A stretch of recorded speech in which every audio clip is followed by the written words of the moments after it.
सफ़ा नंबर 88 सबक 11 गुरु नानक। आपने ये बात अक्सर सुनी होगी कि हमारा मुल्क गंगा जमनी तहजीब का नमूना है। ऐसा इसलिए कहा जाता है कि यहाँ बहुत से मजहबों के मानने वाले सैकड़ों बरस से एक साथ रहते आए हैं, जैसे हिंदू, मुस्लिम, सिख, ईसाई, बौद्ध, पारसी वगैरह। हर मजहब के रहनुमाओं ने अपनी तालीमात के जरिए प्यार, मोहब्बत, भाईचारे और अमन का पैगाम दिया। भक्ति तहरीक के नाम से भी एक तहरीक चली थी। इसके मानने वालों की जिंदगी इंसानियत की भलाई के कामों में गुजरी। इस तहरीक के पैरों मजहबी तालीमात के अलावा समाज सुधार के काम भी करते थे। ऐसे ही एक बुजुर्ग सिख मजहब के रहनुमा गुरु नानक थे। गुरु नानक की पैदाइश 1469 में दरियाए रावी के किनारे आबाद एक गांव तलवंडी में हुई। ये गांव अब पाकिस्तान में है और लाहौर के जुनूब में वाक़े है। इस गांव को अब ननकाना साहब कहते हैं। गुरु नानक इस गांव के एक मुनीम कालू चंद के बेटे थे। इनके नाम के बारे में ये बात मशहूर है कि इनकी बड़ी बहन की पैदाइश अपने नाना के घर में हुई, इसलिए इन्हें नानकी यानी नाना की कहते थे। अपनी बड़ी बहन के नाम पर इनको नानक यानी नाना का कहने लगे और यही इनका नाम पड़ गया। सफ़ा नंबर 89 बचपन ही से गुरु नानक की आदतें आम बच्चों से मुख्तलिफ थीं। उन्हें खेल कूद का शौक नहीं था। जेब खर्च के पैसे भी वो अपनी जात पर खर्च करने के बजाय जरूरतमंदों में तकसीम कर देते थे। जब इनकी तालीम का सिलसिला शुरू हुआ तो इन्होंने फारसी जबान और हिसाब बहुत हद तक सीख लिया। आगे पढ़ाई में इनका जी नहीं लगा। जब वो बड़े हुए तो इनके वालिद ने पहले खेती बाड़ी और फिर तिजारत करने के लिए कहा। इन्होंने किसी काम में दिलचस्पी नहीं ली क्योंकि इनका दिल दुनियादारी में नहीं लगता था।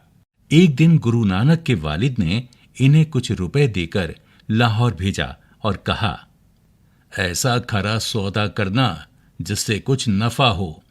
उन्होंने बाला नाम का एक नौकर भी साथ कर दिया। रास्ते में उन्हें कुछ फकीर नजर आए जो बहुत भूखे थे। गुरु नानक ने उनको कुछ रुपए देने चाहे, लेकिन फकीरों ने कहा, ये पैसे हमारे किस काम के? हम तो भूखे हैं, खाना चाहिए। गुरु नानक ने उनके खाने का इंतजाम किया और सारे पैसे उनको खाना खिलाने में खर्च कर दिए। वापस आकर वालिद के डर से घर के बाहर ही रुक गए, लेकिन वालिद ने उन्हें ढूंढ निकाला और जब उनसे पूछा, तिजारत की गरज से जो रुपए दिए थे वो क्या किए?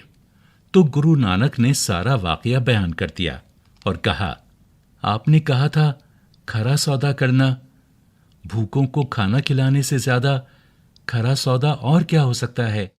सफ़ा नंबर 90 गुरु नानक के वालिद उनकी तरफ से बहुत फिक्रमंद रहते थे, इसलिए गुरु नानक के बहनोई उन्हें अपने साथ कपूरथला ले गए और वहां के गवर्नर लोधी खां के दफ्तर में मुलाजमत दिलाती। यहां भी उनका दिल काम में नहीं लगा।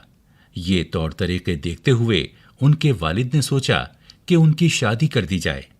शायद घरेलू जिम्मेदारियां पड़ने पर वो इस तरह रुपया खर्च करना बंद कर दें। 2 बच्चे होने के बाद भी वो गरीबों की मदद करते रहे। आखिरकार इन्होंने घर बार छोड़कर फकीरी इख्तियार कर ली। ये बात इनके दिल पर नक्श हो गई कि दुनिया और यहाँ की हर शय फानी है। इसका पैदा करने वाला ही हमेशा बाकी रहेगा, इसलिए खुदा से मोहब्बत की जाए और उसका कुर्ब हासिल किया जाए। इनके वालिद ने इन्हें समझाने के लिए जिस मुसलमान कवैये और वफादार खादिम मर्दाना को भेजा, वो भी इनका चेला बन गया। अब गुरु नानक अपने पुराने खादिमों के साथ लोगों को नसीहत करते कि जात पात की बिना पर इंसानों के बीच कोई फर्क नहीं होना चाहिए। गुरु नानक ने इस बात पर जोर दिया था कि इनके मानने वाले मुश्तरका रसोई यानी लंगर में खाना खाएं। गुरु नानक ने इस बात पर जोर दिया था कि इनके मानने वाले मुश्तरका रसोई यानी लंगर में खाना खाएं। जहां कोई भी जात पात और मजहब के भेदभाव के बगैर खा सकता है। इनका कहना था कि इंसानों का आपसी रिश्ता मोहब्बत ही पर कायम है। इन्होंने औरतों को बराबरी के हुकूक देने की बात कही। जब इनके मानने वाले जमा होते तो औरतें भी इनके साथ होतीं। रफ्ता रफ्ता इनकी ये तालीमात एक मजहब की शक्ल इख्तियार कर गईं, जिसके मानने वाले सिख कहलाए। गुरु नानक ने कई मुल्कों का सफर किया, आखिर में करतारपुर में आबाद हो गए, जिसे आजकल डेरा नानक साहब कहते हैं। 1538 में इनका इंतकाल हुआ। इनकी तालीमात गुरु ग्रंथ साहब में जमा हैं। यही सिखों की मुकद्दस किताब है। इनका यौम पैदाइश गुरु पर्व की शक्ल में धूमधाम से मनाया जाता है। सफ़ा नंबर 91 मश्क लफ्ज़ और मानी। गंगा जमनी, मिली जुली, तहरीक, किसी खास मकसद के तहत चलाई गई मुहिम, आंदोलन। जुनूब, दक्किन, पैरोकार, मानने वाले, पीछे चलने वाले। गृहस्थी, घर बार, नक्श हो जाना, असर करना, दिल में बैठ जाना। फानी, मिटने वाला, कुर्ब, नज़दीकी, मुश्तरका, मिली जुली, मुकद्दस। पाक। गौर कीजिए, गुरु नानक हमारे मुल्क हिंदुस्तान के एक अहम रूहानी पेशवा और समाज सुधारक थे। इंसान दोस्ती और मोहब्बत उनका पैगाम था। उन्होंने दुनियादारी छोड़कर खिदमत खल्क का रास्ता इख्तियार किया। सोचिए, बताइए और लिखिए। 1. हमारा मुल्क किस तहजीब का नमूना है? सफ़ा नंबर 92। 2. गुरु नानक की पैदाइश कब और कहाँ हुई थी? 3. गुरु नानक का दिल काम में क्यों नहीं लगता था? 4. गुरु नानक की तालीमात क्या हैं? 5. गुरु नानक की तालीमात किस किताब में जमा की गई हैं? 6. गुरु नानक आखिर में कहाँ आबाद हुए? खाली जगहों को सही लफ्ज़ों से पुर कीजिए। फिक्रमंद, फ़कीरी, गंगा जमनी, लंगर, तहरीक। 1. हमारा मुल्क खाली जगह तहजीब का नमूना है। 2. भक्ति तहरीक के नाम से भी एक खाली जगह चली थी। 3. गुरु नानक के वालिद उनकी तरफ से बहुत खाली जगह रहते थे। 4. उन्होंने घर बार छोड़कर खाली जगह इख्तियार कर ली। 5. गुरु नानक ने इस बात पर जोर दिया था कि उनके मानने वाले खाली जगह में खाना खाएं। इन लफ्ज़ों के मुतज़ाद लिखिए। मोहब्बत, अमन, जुनूब, खरा, नफ़ा, आबाद, इंसान, शुरू। सफ़ा नंबर 93। दिए हुए जुमलों को पढ़िए और इनमें से इस्म और ज़मीर तलाश करके खाली जगहों में लिखिए। 1. गुरु नानक की पैदाइश तलवंडी गांव में हुई। 2. इस गांव को अब ननकाना साहिब कहते हैं। 3. बड़ी बहन के नाम पर उनको नानक कहने लगे। 4. उन्हें खेल कूद का शौक नहीं था। 5. जेब खर्च के पैसे भी वो जरूरतमंदों में तकसीम कर देते थे। 6. उनका दिल दुनियादारी में नहीं लगता था।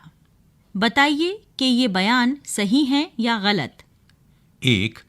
हमारे मुल्क में बहुत से मजहबों के मानने वाले रहते आए हैं। सही या गलत। 2. गुरु नानक की पैदाइश किसान के घर में हुई थी। सही या गलत। 3. गुरु नानक को जो पैसे मिलते थे उन्हें अपनी जात पर खर्च कर देते थे। सही या गलत। सफ़ा नंबर 94। 4. गुरु नानक का दिल दुनियादारी में नहीं लगता था। सही या गलत। 5. गुरु नानक आखिरी वक्त में तलवंडी गांव आए। सही या गलत। 6. ननकाना साहिब दिल्ली के पास वाक़ है। सही या गलत। सबक में एक लफ्ज़ आया है फिक्रमंद। ये फिक्र और मंद से मिलकर बना है। आप भी मंद लगाकर 5 अल्फाज खाली जगहों में लिखिए, जैसे दौलत मंद। लफ्ज़ बना दौलतमंद। ज़रूरत मंद। लफ्ज़ बना ज़रूरतमंद। यहाँ 2 खाने दिए गए हैं, एक वाहिद का खाना और दूसरा जमा का। दिए हुए लफ्जों को सही खानों में लिखिए। तहरीकात, हुकूक, खादिम, वाक़या, आदत, दफ्तर, फ़िक्रा, पैगाम, मज़ाहिब, बच्चों, इंतज़ामात, सफ़र, तालीम, ज़िम्मेदारियाँ।